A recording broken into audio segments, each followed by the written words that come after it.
Allez les amis, je suis content de vous retrouver pour une nouvelle vidéo. Aujourd'hui, une nouvelle séquence incroyable sur React One. On va s'occuper de Rachida Dati. Parce que là, faut qu'on en parle les gars. Donc Rachida Dati, il y a une séquence incroyable pendant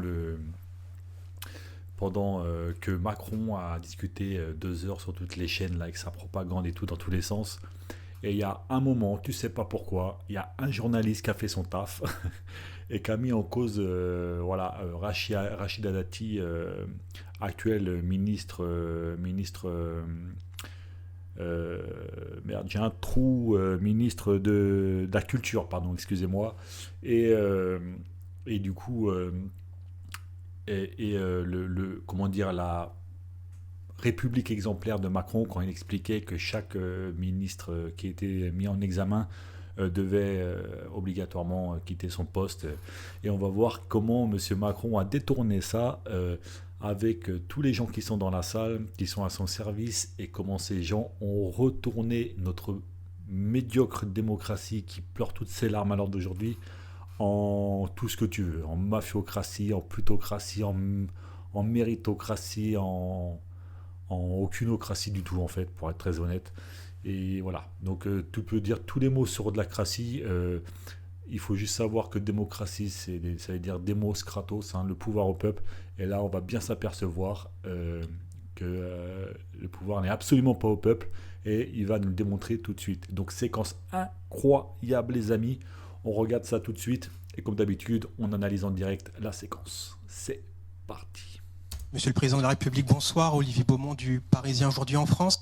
La question de Benjamin Duhamel me laisse à penser que nous venons de basculer dans la partie plus politique de cette soirée. J'aimerais revenir du coup sur la nomination de votre nouveau gouvernement. Nous avons eu quelques surprises. Tout d'abord celle de Gabriel Attal, nommé comme Premier ministre. Et puis le retour d'une figure sarkozyste, Rachida Dati, qui avait appartenu au gouvernement il y a une dizaine d'années. Plusieurs questions me viennent en tête. Tout d'abord, Alors, je fais une petite pause tout de suite là. Là, on a deux personnages importants. On a Gabriel Attal, du coup, qui est Premier ministre, pardon, qui est Premier ministre et qui est... on va faire une vidéo sur lui, les gars, tellement c'est incroyable cette histoire. Vraiment, il n'y a que la France a un incroyable talent, hein. C'est ouf. Plus jeune ministre de l'histoire, Gabriel Attal, il y connaît que dalle, et le gars, il a jamais bossé de sa vie. Il n'a jamais été allé à l'école, genre armes publiques et tout ça, tu vois. Bref, il n'a jamais rien branlé de sa vie. Il a dû faire un stage en troisième. Et le l'a propulsé Premier ministre euh, à la tête de ce pays. Hein. Donc, pour la petite histoire, c'est lui qui va te dire comment tu dois élever tes gosses et ce qu'ils doivent faire, hein, ce qu'ils doivent lire, ce qu'ils doivent faire pendant leurs vacances pour être bien éduqués. Le gars n'a pas de gosses. Hein. Lui, comme Macron, ils en ont pas. Hein. Mais ils vont quand même te dire ce que tu dois faire avec le tien. Parce que tu as vu, c'est important. Mais ouais, je sais. Je sais, ça zouk dans ta tête. Mais c'est comme ça. C'est la francocratie. Ouais, c'est comme la démocratie, mais c'est pas la démocratie. C'est la démocratie à leur manière. Tu vois ce que je veux te dire? Donc, Gabriel Attal. Ensuite, parce que c'est pas ce personnage qu'on m'a parlé, regardez-moi cette vilaine tête-là. Rachida Dati, ministre de la Culture. Alors, pour ceux qui ne savent pas qui est Rachida Dati, cette personne est mise en examen à l'heure d'aujourd'hui, et je vais vous expliquer après pour quelle raison elle est mise en examen. On va aller voir ça ensemble.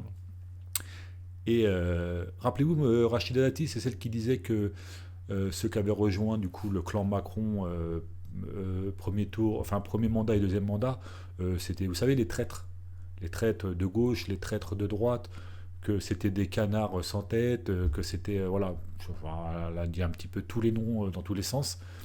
Et là, elle est effectivement propulsée par ceux qu'elle traitait de traître, ministre de la Culture. Moi, j'ai envie de te dire, Rachida, chapeau. Traiter des gens de traîtres, traiter un parti de traite de gauche, de traite de droite, pour au final finir dans ce parti qui est en fin de règne, hein, on va pas se mentir, ils sont le moisi. Hein. Pour moi, la République en marche, c'est un parti de champignons ascendant moisissure, clairement. Et, euh, et tu finiras là-dedans, j'ai envie de te dire chapeau, quoi. Qu'est-ce que tu veux? Qu'est-ce que vous voulez qu'on vous dise, les gars? Du grandiose. Du grandiose. T'as vu, même de toute façon, tu vois la tête qu'elle a, Miskina. Tu sens qu'elle-même, tu vois, elle va traverser une tempête. Mais attendez, hein, c'est pas tout. Je continue. Pourquoi le choix de cette personnalité à ce ministère-là? Deuxième chose, qu'est-ce qui a changé entre 2000... Bon, ah, excuse-moi, petite pause. Bon, lui déjà, tu sens qu'il est à l'aise. Hein. Tu sens qu'il a bien bouffé juste avant de commencer. Hein. à ce ministère-là? Deuxième chose... Tu sens qu'il est à l'aise. Hein. Je suis là, je vous encule tous, mais vas-y, pose ta question quand même. Vas-y, il n'y a pas de souci, tu vois. Allez, vas-y, mon copain. Et puis, je vais bien te la mettre à l'envers. Quel tocard, mon Dieu. Qu'est-ce qui a changé entre 2017 et aujourd'hui? En 2017, François Bayrou, qui avait été mis en examen, avait dû quitter le gouvernement. Rachida Dati est aujourd'hui mise en examen.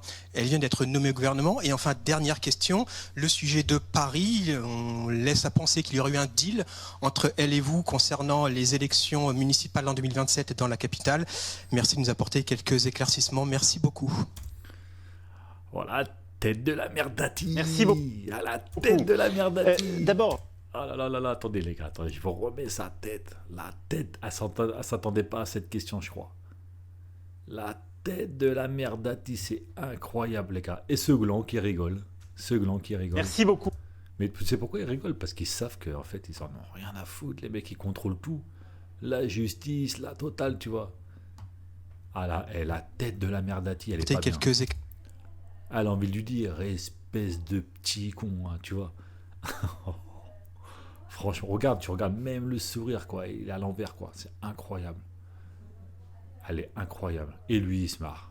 34 ans, il n'a pas compris un copec à ce qu'on vient de lui dire, mais bon, c'est pas grave. Éclaircissement, merci beaucoup. Merci beaucoup. Alors, porter une écoute particulière à la réponse de Macron sur la question qu'on vient de lui poser. On lui dit que la République exemplaire qu'il avait promis, du coup, elle n'est pas en cohérence avec le fait que les trois quarts des ministres qui étaient sous sa mandature en premier mandat 2017 plus celui 2022 sont quasi tous mis en examen. Il va le dire lui-même. Observez la réponse. Je laisse tout entier. D'abord, je vais ici redire les choses très clairement. François Bayrou a pris la décision de démissionner. Je ne lui ai pas demandé. En 2017, il était garde des Sceaux. Oui, on va te croire. J'ai eu ensuite plusieurs ministres, durant mon premier mandat, qui ont été mis en examen. Et en effet, ministre de la Culture l'est, dans une affaire dont je n'ai pas à connaître. Et au fond, je me suis appuyé sur un changement des règles simples, et aussi en regardant l'évolution de notre vie politique et judiciaire. Depuis 10 ans maintenant, dans notre pays, il n'y a plus d'instruction individuelle sur les dossiers. Il y avait une vieille jurisprudence qui existait dans notre pays, qui fait qu'en effet, quand un ministre était mis en examen, il devait quitter la table du Conseil parce qu'il avait un de ses collègues qui pouvait donner une instruction individuelle au parquet. C'était sa promesse de campagne. Ça, ce qu'il vient de dire, c'était sa promesse de campagne. Il ne l'a pas tenue. Ça et plein d'autres choses.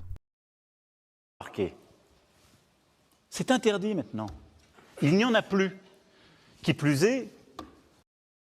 Hein, vous avez vu Mister Panda? Oui, tu as raison Manu, c'est vrai. Allez, vous avez tout niqué, bande d'enculés que vous êtes. Bon, pardon pour les gros mots, je retire cette phrase. Tous les membres du parquet que j'ai eu à nommer depuis que je suis président, comme le faisait d'ailleurs mon prédécesseur, l'ont été conformément aux avis du CSM. Donc, oui. Observez leur tête. Même eux, ils y croient pas. Même eux, ils y croient pas. Ah, franchement, est-ce que c'est des têtes de gens convaincus, ça, de ce qu'il dit Macron, en vérité? Ce faisant, il n'y a pas de règle qui fait qu'un ministre mis en examen devrait quitter, parce que sinon, en quelque sorte, je reconnaîtrais moins à un responsable politique la présomption d'innocence. Vous avez entendu cette phrase, les gars? Je vous la remets. Hein. Alors celle-ci, faut se lever de bonne heure. Hein, si t'as pas pris un petit café le matin, là, je sens que t'as un petit peu de... T'es pas bien, là. Écoute cette phrase de ouf. Que sinon, en quelque sorte, je reconnaîtrais moins à un responsable politique la présomption d'innocence qu'à d'autres. Il se trouve que d'ailleurs... Ah mince, attends, j'ai pas été trop... Oui, ce faisant, il n'y a pas de règle qui fait qu'un ministre mis en examen devrait quitter, parce que sinon, en quelque sorte... Il n'y a pas de règle qu'un ministre mis en examen devrait quitter. Il n'y a pas de règle. Bah si, l'humilité, le respect de son peuple, le respect des lois, en fait. Dans quel autre métier, je vous pose la question, les amis, dans quel autre métier, quand tu es mis en examen, ou que tu es reconnu coupable, ou que tu es mis en examen, peu importe hein, ce que tu as fait, tu restes en poste. Médecin? Non. Policier? Non. Quoique. Enseignant? Non. Je sais pas, on va aller très loin. Les gens dans le social? Non. Il n'y a que en politique, mec. Donc, en fait, le côté humble de ta personne voudrait que la loi des hommes t'oblige à quand tu es mis en examen. La loi des hommes, tu vois, celle qui est au-dessus de tout le monde, tu vois, elle devrait t'inciter, en plus de la loi républicaine, devrait t'inciter à quitter ton poste parce que tu es mis en examen. Pas être nommé, mec. Pas être nommé. Et toi, c'est ce que tu fais, Macron. Tu nommes des gens et tu leur remets pour certains la Légion d'honneur. On va y revenir sur Agnès Buzyn, les amis, vous inquiétez pas. J'ai les dossiers plein les poches. On va rigoler. Je reconnaîtrai moins à un responsable politique la présomption d'innocence qu'à d'autres. Il se trouve que d'ailleurs, j'ai pu avoir des ministres mis en examen qui ensuite ont été innocentés. Je m'en félicite pour eux, ce qui montre. Et là, hein, quand il finit cette phrase, j'ai eu des ministres en examen qui ont été innocentés par la suite. Le caméraman, direct, il voit Dupond-Moretti. Mais lui, il sait que on sait. Tu vois? Tu crois vraiment que cette personne, en vérité, tu lui confies ton oseille? Tu lui confies tes biens personnels à cette personne? En vérité? Ces gens, ils bossent pas pour nous, les gars. Attends, tes ministres, ils ont tous été... Bien entendu qu'ils ont tous été innocentés, tes ministres. Si demain, on apprend réellement qu'un ministre, il a vraiment été dans des affaires bizarres, etc. Mais mon pote, t'es décrédibilisé. T'es éclaté au sol. Déjà que c'est le cas. Je vais rappeler quand même pour certains. LREM depuis 2017, c'est 17 condamnations, 8 mises en examen, 13 enquêtes en cours. Ça va du conflit d'intérêts, de la corruption jusqu'à la pédophilie. Vous voulez une preuve tout de suite? On y va. Vous voulez une preuve tout de suite? On y va, les amis. Alors, on va aller gouvernance Macron. Je fais une petite aparté, les gars. Gouvernance Macron et les mises en examen. Qu'est-ce qui nous sort?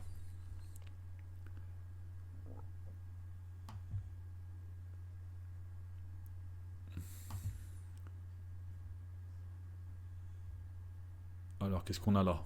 Est-ce qu'on a un truc sérieux ou pas là? C'est pas ça que je voulais voir, les amis. Alors, attendez. J'étais tombé sur un truc la dernière fois. Les affaires pendant le quinquennat Macron. Et je vous assure qu'il y a du sale.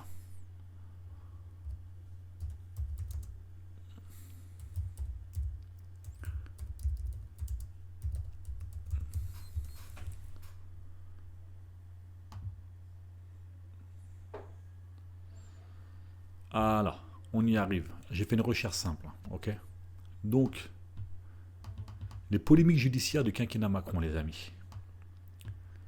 Affaire Benalla, Richard Ferrand, Mutuelle de Bretagne, François de Rugy et ses dîners fastueux à l'Assemblée, Jean-Paul Delevoye et son cumul d'activités interdits, et désormais les relances d'investigation sur l'affaire Colère. Tour d'horizon des affaires qui touchent et ont touché les ministres ou en l'entourage du chef de l'État. Emmanuel Macron, qui avait placé le début de son quinquennat sous le signe de la moralisation de la vie publique, a été à plusieurs reprises depuis son arrivée à l'Élysée confronté aux révélations du manquement présumé des membres de son entourage et de son gouvernement. Certaines de ces affaires ont donné lieu à des ouvertures d'enquête par la justice. D'autres ont été classées sans suite. On le peut bien l'accepter. Certaines ont été classées sans suite, mais pas toutes. Pas toutes, mec. Mais toutes ont alimenté une guérilla de l'opposition. Bien entendu. Mais ça ne veut pas dire que c'est pas parce qu'ils ont été relaxés qu'ils ne sont pas coupables. Qui détient la justice à l'heure d'aujourd'hui? Parce que tu crois peut-être que c'est toi qui donnes le poste à tes juges, à tes procureurs et tout ça. Si les mecs ils font pas ce que tu veux, le frérot, ça va mal se passer pour eux. C'est pas à nous que tu vas faire croire que la démocratie est exemplaire. Déjà, tu peux pas, Macron, dans une pseudo-démocratie comme tu l'appelles, passer avec 24-49-3, 24-25, je sais même plus, tellement il y en a beaucoup, et nous dire qu'on est dans une démocratie et que la justice a fait également, elle, son travail. C'est pas vrai, tu es un menteur. Tu es un sérieux menteur. Tu es vraiment un sérieux menteur. Bon, je peux pas vous lire l'article, les amis, parce que j'ai pas le... Il faut que je m'abonne et tout. Mais je vous retrouverai un peu le truc, ok? Mais je sais qu'il y a beaucoup d'affaires sur le quinquennat Macron qui sont vraiment inquiétants. Alors, on a peut-être un truc là. Alors, attendez. Les affaires qui ont émaillé le quinquennat d'Emmanuel Macron. Bon, Benalla, hein, on va pas se mentir, les gars. Hein. Affaire de fou. L'affaire, alors regardez, l'affaire Richard Ferrand, la démission de Laura Flessel, ministre des Sports d'Emmanuel Macron quitte le gouvernement à la surprise générale officiellement pour des raisons personnelles. À qui tu vas faire croire que c'est pour des raisons personnelles? Arrêtez les gars, il y a un moment, arrête de mentir. T'es un menteur. L'affaire François Nicel. La polémique des homards. Bon, ça j'ai envie de te dire, les homards de Rugy... allez, si là on te le laisse, c'est cadeau, tu vois. Les mandats oubliés de Jean-Paul Delevoye. Oubliés, hein. Alors, toi, t'oublies un truc des impôts, t'oublies la CAF, t'oublies de faire un truc, t'es mort. Hein. Mais eux, non. Le mec, il a oublié. Tu vois, il a oublié qu'il avait fait plusieurs mandats. Toi, tu sais, toi, ton cursus scolaire, tu sais, t'as galéré pour trouver un stage, t'as galéré pour trouver un pré-apprentissage, t'as galéré pour trouver un apprentissage, t'as galéré pour trouver un CDD, t'as galéré pour trouver un CDI. Et lui, il oublie. Peut-être tellement les mecs, tu veux un peu de pognon, ouais. je te place là. Hein. Oh, bah, c'est cool et tout ça, celui-là, je l'avais pas, t'as vu, je vais pouvoir le mettre dans mon Trivial Poursuite, c'est un nouveau fromage. T'as vu, je vais pouvoir le mettre et tout ça, tu vois. Le mec, il oublie. Non, mais vous foutez de la gueule de qui, les gars, sérieux? En vrai. Ah, un que j'avais pas vu, la soirée d'Emmanuel Macron à Las Vegas. Le nom de la ministre du Travail, Muriel Pénicaud, apparaît dans une affaire remontant à l'année précédente la victoire d'Emmanuel Macron à la présidentielle. En 2017, le parquet de Paris ouvre une information judiciaire pour favoritisme et recel de favoritisme. Si t'as rien à te reprocher, si tes ministres, ils ont rien à se reprocher, je suis désolé, le parquet de Paris, il n'ouvre pas des enquêtes pour faire plaisir aux gens. Il n'ouvre pas des enquêtes comme ça. Des enquêtes parce qu'il y a des informations sérieuses. Ok? Donc à qui tu vas faire croire tout ça? Bon les gars, moi je vous mettrai là, ça là, je vais vous le mettre, le lien dans la description. Vous pourrez aller voir tout ça, d'accord? Parce que c'est pas le sujet de la vidéo, mais il commence un petit peu à me courir un peu sur le haricot, ce Macron là, et il ment. Et tu vois lui, le Mister Panda là, le gros panda là qui fait les yeux battus, machin, tout ça là. Ouais, les gars, hein, il nous fatigue. Bon bref, on continue. Ah ça y est, je vais m'énerver là. Plutôt que c'est assez juste. Donc la justice va faire son travail avec sérénité, à son rythme, mais je considère qu'il n'y a pas de changement de règle. Il y a juste là aussi une forme de bon sens. Pour le reste, j'ai proposé, avec le Premier ministre, à Mme Rachida Dati de devenir ministre de la Culture, parce que son énergie, son talent, sa liberté, puisqu'elle ne se réduit pas à une appartenance politique, je crois, seront utiles à la culture, à ouvrir des portes et à permettre au fond de mettre fin, je le disais, c'est pour moi un de mes grands objectifs, à cette France du « c'est pas fait pour moi ».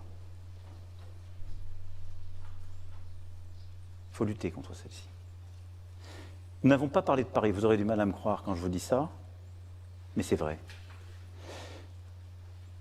La seule chose que je veux pour Paris, c'est qu'un électeur puisse avoir les mêmes droits et compter autant à Paris qu'à Amiens, à Besançon ou ailleurs, et donc que le gouvernement et le Parlement puissent décider d'une réforme en profondeur de la loi Paris-Lyon-Marseille pour revenir au droit commun. Ça, je pense que c'est la bonne chose. C'est la seule chose qui me concerne pour Paris. Le reste, je sais qu'elle mettra son talent, son énergie et tout le reste au service de la culture, de ceux qui la servent et de ceux qui veulent aussi y avoir droit. Est-ce que quelqu'un a compris quoi que ce soit ce qu'il vient de raconter?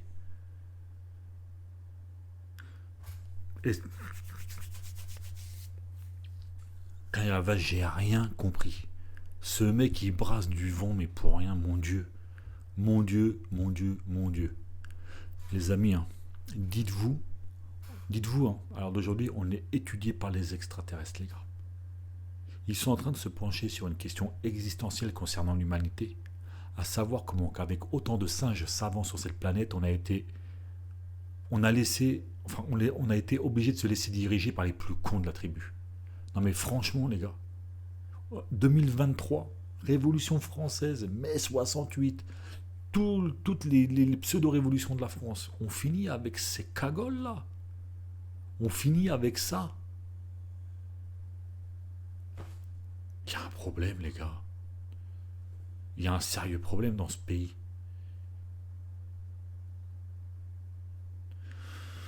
Bon, allez. Séquence hallucinante, moi, j'ai vu ça, il fallait absolument qu'on en parle, les gars. De ouf. Alors, Rachida Dati. Qu'est-ce qui est reproché à Rachida Dati? Parce que moi, je me suis interrogé. Hein. Moi, je ne suis pas un fou de politique dans tous les sens. Je m'y intéresse un petit peu comme vous, mais je pars sur le principe que je suis con. Ok? Donc, étant le roi des connards, bon, bah, écoute, on me parle de Rachida Dati, on me dit que c'est un problème à la culture, ok? On me dit qu'elle est mise en examen, je vais voir. Ok? Alors allons voir. Ce qui est reproché à Rachida Dati, nommée ministre et mise en examen. Alors, elle est réellement mise en examen. Donc, quand tu es réellement mise en examen, t'as pas joué au loto bingo et puis tu as avancé l'heure sur ton téléphone pour gagner des crédits. Hein. C'est pas ça. Hein. Donc, la ministre de la Culture est mise en cause dans une affaire de corruption. Ok? Pour des conseils à une filiale de Renault-Nissan facturée 900 000 euros entre 2009 et 2013, dont la réalité est contestée. Bon, ça va, ils sont quand même en train de te dire que bon, on ne sait pas si c'est vrai ou pas, mais bon, elle est quand même mise en examen, tu vois. Bon, affaire de corruption, ok, poussons le truc. T'as vu le gars qui a écrit le truc là, Nicolas machin là, il prend des pincettes, parce que t'as vu, faut pas, c'est le point, tu vois, il y a des subventions et tout, faut en parler, mais il faut pas, voilà, hein, il faut garder des sous quand même de l'État, parce que sinon il n'y en a plus de journal. Bref. Alors, allons-y. La jurisprudence Balladur voulait qu'un ministre mis en examen démissionne aussitôt. C'est ce que Macron avait fait comme promesse en 2017, qu'il n'a jamais tenu, avec toutes les affaires qu'il a eues aux fesses, même si, comme il le dit, pour certains, ils ont été innocentés, le simple fait qu'il soit mis en examen aurait normalement dû démissionner. Hein, c'est ce qui est bien écrit. C'est la jurisprudence Balladur. Voulait qu'un ministre mis en examen démissionne aussitôt, officiellement pour pouvoir préparer sereinement sa défense. Jusque-là, pas de souci. Présomption d'innocence en France, il n'y a pas de problème. Mais tu démissionnes. Là, c'est pas le cas. Les mecs, ils sont placés et en plus de ça, ils sont promus. Plus prosaïquement, pour ne pas compromettre la réputation du gouvernement auquel il appartenait. Bon, là, j'ai envie de te dire, Macron, sa réputation, je crois qu'il s'est collé un pins sur le cul. Et dessus, il y a marqué « Je vous emmerde tous hein. ». C'est pas mes mots, c'est les siens. Hein. Il voulait emmerder les non-vaccinés et il voulait emmerder à peu près tout le monde. Donc là, son pins, il l'a bien collé sur le cul et il se penche en disant « Bisez-moi les fesses et je vous emmerde tous ». Il s'en fout de sa réputation, Macron. Il le sait que personne ne l'aime, mais il a un projet et il va dérouler. Pour ça, il faudrait qu'on l'arrête d'ailleurs. Au nom du respect de la présomption d'innocence, Emmanuel Macron s'est affranchi de cette règle. Oh, ben c'est pas vrai. Mince. Bah, pourquoi Emmanuel? Pourquoi du coup? Bah, peut-être que tu as vu que tu avais trop de gars autour de toi qui étaient dans des affaires de foot, puis que ta promesse, tu ne pouvais pas la tenir parce qu'on ne monte pas un gouvernement sans avoir 2-3 crapuleux autour de soi. Bah oui, mon ami, parce que quand tu braques un pays avec une équipe de professionnels et que ça fonctionne, tu laisses pas ton équipe de professionnels se barrer, être mis en examen ou être rattrapé par la police. Bah non, tu les protèges, tu les caches, tu les protèges et tu les reprends pour un nouveau braquage. Tu comprends hein? Excuse-nous hein, de comprendre ça, nous. Tu sais, les citoyens, les pauvres merdes que tous les jours t'insultes depuis maintenant un peu plus de 7 ans. Putain, il me fatigue. Donc, je continue. Ainsi, Éric Dupond-Moretti, mis en examen pour prise illégale d'intérêt, bon, la vache, hein, quand même, hein. Puis renvoyé devant la Cour de justice dont il est le ministre. Hein. Donc en gros, dis-toi une chose, donc toi, t'es patron, et tu vas être jugé par tes employés, d'accord? Ton conseil d'administration des employés, d'accord? Et ils savent, eux, que si toi, ils te condamnent, ils vont sauter, eux, derrière. Hein. Parce que, bien entendu, tu restes le patron de ta boîte. Hein. Donc, tu vas pas garder des mecs qui vont te faire du mal. On est d'accord. Donc, renvoyé devant la Cour de justice de la République. A-t-il pu rester ministre malgré ce statut? Oui. Y compris le temps de son procès à l'issue duquel il fut relaxé. Bon, c'est pas vrai. Putain, merde. Toi, tu pensais qu'il allait être condamné, Moretti? Non. Moi non plus. Moi non plus, mon ami. Et du coup, t'es pas choqué qu'il soit relaxé? Non. Tu t'y attendais? Moi aussi. Donc, c'est plus une surprise. Hein. Donc, il fut relaxé le 29 novembre dernier. De même, Olivier Dussopt, qui était, tiens, un peu de nouvelles, si quelqu'un a des nouvelles de ce monsieur. Hein. De même, Olivier Dussopt, vous savez, hein, c'est le traître que Rachida Dati traitait, il faisait partie des socialistes avant, il me semble, lui. Et il était sous le gouvernement Macron. Le même qui se battait, tu sais, à l'époque pour la retraite, qui est passé à 60 ans au lieu de 62, 63. C'est ces gens-là, les gars. C'est ces gens-là qui en a affaire. Ah, ça zouk. Donc, il était ministre du Travail jusqu'à ce 11 janvier. Il a été écarté du gouvernement formé par Gabriel Attal, maintenant devenu Premier ministre. Monsieur le directeur était resté en place malgré les 10 mois d'emprisonnement requis en novembre dernier par le parquet national financier. Alors, si le PNF il te demande 10 mois d'emprisonnement, donc requis 10 mois d'emprisonnement, bon là c'est sûr, t'es pas rentré dans une salle où c'était fermé à clé, dont t'avais pas le droit, quoi. Là on est sur autre chose quand même. Mais non, pas de problème, on continue. Au terme de son procès devant le tribunal correctionnel de Paris, qui le jugeait pour favoritisme dans une affaire d'attribution d'un marché de l'eau au profit de la SOR à Annonay, Ardèche. Alors, je ne sais pas si je prononce bien. Désolé les amis d'Annonay si j'écorche un peu le nom, m'en voulez pas. Commune dont il était l'élu. Le jugement est attendu le 17 janvier. Donc on est le 20. Donc il faudrait qu'on aille voir ce que ça a donné. On va y aller tout de suite. Olivier Dussopt. Procès. Donc Olivier Dussopt. Procès. Procès quand il nous a dit? Allez les gars, voilà, ça a fait en mille. Moi je dis relaxé. Tu dis quoi toi? Condamné ou relaxé? Condamné? Oh, ouais. Ouais, je sais que tu joues avec moi. Non, bien sûr, on va dire relaxé, on va pas se mentir. Janvier, il était écarté du gouvernement. 17 janvier, voilà, c'est ça. 17 janvier. Donc, Olivier Dussopt, procès, 17 janvier. Résultat. Je sais pas si on dit résultat pour un procès, tout prendre pour un cassos un peu. Ah, bon. Oh, oh voilà, bon, bah les gars. Ouais, t'as gagné, Jean-Jean. Bah, relaxé. Hein. Quand même, on va pas condamner un copain. Ah, non, il faut pas condamner un copain. Surtout pas. Donc, nous reconduit au sein du gouvernement avant son jugement. Olivier Dussopt a été blanchi. Ah, carrément, il a été blanchi, carrément. Mercredi par le tribunal correctionnel de Paris. L'enquête préliminaire du parquet national financier portait sur l'octroi d'un marché public de l'eau en 2009. Bon, bah, qu'un de flèche. Qu'un de flèche, double Coems. Comment vous voulez qu'on s'en sorte dans un pays comme le nôtre, les gars, avec des gens comme ça? C'est incroyable. On n'est même plus choqués. En fait, les mecs, ils font tellement de dingueries qu'on n'est même plus choqués. On s'est habitué aux dingueries. Et c'est ça le plus grave. C'est qu'on se soit habitué aux dingueries. Tu vois? Parce qu'encore un mec qui vole, j'ai envie de te dire, depuis la nuit des temps, ça on connaît, tu vois ce que je veux te dire. Bon, le mec il se fait choper, il est écarté, allez. Mais là, j'ai envie de te dire, c'est la base pour être ministre.